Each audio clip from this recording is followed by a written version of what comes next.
Pre-eclampsia তো অনেক serious একটা ডিজিজ। আচ্ছা, এটা কি কোনোভাবে প্রিভেন্ট করা যায় না? উত্তর হচ্ছে না, এটা 100% প্রিভেন্ট করা যায় না। কেন যায় না জানেন? কারণ প্রি-এক্লাম্পসিয়াটা আসলে কি জন্য হয় এটা আমাদের বুঝতে হবে। দেখেন, প্রি-এক্লাম্পসিয়াটার আমরা প্রকাশ পায় হচ্ছে 20 সপ্তাহের সময়, যখন বুঝি ব্লাড প্রেশার বেড়ে গেছে এবং ইউরিনে প্রোটিন যাচ্ছে। কিন্তু এটা হয় হচ্ছে প্লাসেন্টাল কজে। যদি প্লাসেন্টার ব্লাড ভেসেল ঠিকমতো ডেভেলপ না করে, তাহলে এই সমস্যাটা হয়। এখন এই প্লাসেন্টা ফর্মেশন হয়ে যায় 12 সপ্তাহের সময়, অর্থাৎ ফার্স্ট ট্রাইমেস্টারে।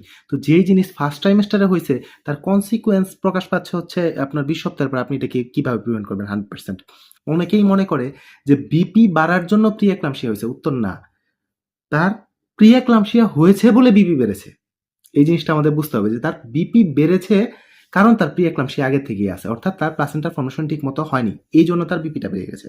তো এখন আমাদের কি করতে হবে? যদি প্রি-এক্লাম্পসিয়া হয়ে যায়, তাহলে ওই যে বিপি কন্ট্রোল করতে হবে এবং অন্যান্য যে মেজারমেন্টগুলো দরকার, যেগুলো ডক্টর আপনাকে বলবে, সেগুলো লক্ষ্য রাখতে হবে। আপনার পায়ে যাতে পানি খুব বেশি না আসে, যদি মাথা ব্যথা শুরু হয়, যদি আপনার চোখে ঝাপসা দেখা শুরু করেন, দ্রুত ডাক্তারের কনসালটেশন নেবেন। এবং বিপি যদি 160/110-এর চেয়ে বেশি হয়ে যায়, আপনি অবশ্যই হসপিটাল ম্যানেজমেন্ট নেবেন। না হলে প্রি-এক্লাম্পসিয়াটা এক্লাম্পসিয়াতে কনভার্সন হয়ে যেতে পারে এবং ওটা খুবই সিরিয়াস ইস্যু।